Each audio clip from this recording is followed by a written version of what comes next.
जब भी शदीद सर्दी के 2 माह आते हैं, फेसबुक पर या डिफरेंट सोशल मीडिया प्लेटफॉर्म पर इस तरह की पोस्टें शुरू हो जाती हैं कि वाले साहब या वालदा मोहतरमा या सास साहबा या ससुर साहब का इंतकाल, लोगों का इंतकाल क़ज़ा इलाही की बजाय सर्दी से होता है। वालिदैन कभी भी औलाद से कुछ नहीं मांगते, उन्हें अशद ज़रूरत भी हो तो भी वो नहीं मांगते। ये काम उनसे हो ही नहीं पाता। हत्ता कि सारी जिंदगी चंदा मांगने वाला मौलवी भी बुढ़ापे में औलाद से कुछ नहीं मांगता।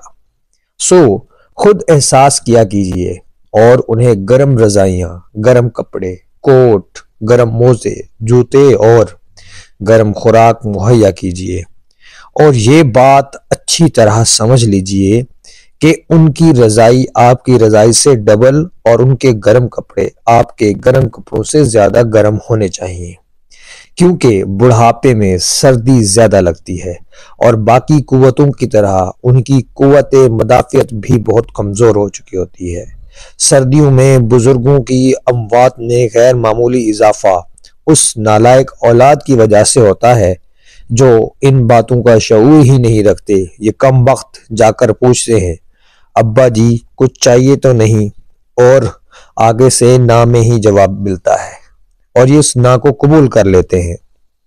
जिस तरह आपके बचपन में वालिदैन इस बात पर तवज्जो दिया करते थे कि आप गर्म कपड़े पूरे हैं या नहीं, बायन ये वही रोल अब आपने प्ले करना है। पूछा मत कीजिए वालिदैन से, पूछेंगे तो जवाब ना में ही मिलेगा।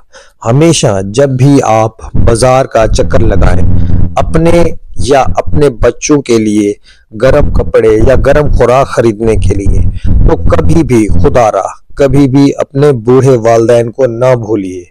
हमेशा अपने वालिदैन के लिए खुद से भी ज्यादा सर्दी की चीजें लेने का एहतमाम करें, चाहे वो गर्म कपड़े हों, गर्म खुराक हो या कोई भी चीज, ताकि आपके वालिदैन ना चाहते हुए भी जो कि आपसे वो नहीं मांगते उनको वो चीज मिल जाए और वो इस ठठरती सर्दी की शिद्दत से बच पाए। हम अपने माँ बाप से सबसे बड़ा जुल्म क्या करते हैं? हम उनके सामने बड़े बन जाते हैं, सियाने हो जाते हैं, अपने तहत बड़े पारसा, नेक और परहेजगार बन जाते हैं।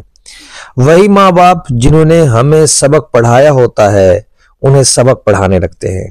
अब्बा जी ये ना करो, ये गलत है। अम्मा जी ये आपने क्या किया, आपको नहीं पता ऐसे नहीं करते। अब्बा जी आप यहाँ क्यों गए? अम्मा जी फिर गड़बड़ कर दी ना आपने, सारे काम खराब कर देती हैं आप। अब कैसे समझाऊं आपको? जानते हो हमारा ये बड़ापन, सियानापन हमारे अंदर के एहसास को मार देता है। वो एहसास जिससे हम ये महसूस कर सकें कि हमारे माँ बाप अब बिल्कुल बच्चे बन गए हैं। वो उम्र के साथ साथ बेशुमार जहनी चीजों से आजाद हो जाते हैं। छोटी सी खुशी, थोड़ा सा प्यार, हल्की सी मुस्कुराहट उन्हें निहाल करने के लिए काफी होती है। उन्हें इख्तियार से महरूम ना करें, सुनने का इख्तियार, कहने का इख्तियार, डांटने का इख्तियार, प्यार करने का इख्तियार, यही सब उनकी खुशी है। छोटी सी दुनिया हमारे तल्ख रवियों से वो और कुछ समझें या ना समझें, ये जरूर समझ जाते हैं कि अब वक्त उनका नहीं रहा। वो अपने ही खौल में कैद होने लगते हैं और बलाखिर रंग बरंगी जहनी और जिस्मानी बीमारियों का शिकार होने लगते हैं। इसीलिए अगर माँ बाप को खुश रखना है तो उनके सामने ज्यादा सियाने ना बने, बच्चे बन के रहें, ताकि आप खुद भी बच्चे रहें। मैं उनकी खानों में कैसे बांटूं जो मेरी उम्र रवां के दिन हैं, तमाम दिन मेरे माँ बाप के दिन, तमाम दिन मेरी माँ के दिन। मैं अपनी माँ से तब तक मोहब्बत करता रहूंगा जब तक मुझसे ये तौफीक छीन नहीं ली जाती, यानी जब तक मैं मर नहीं जाता।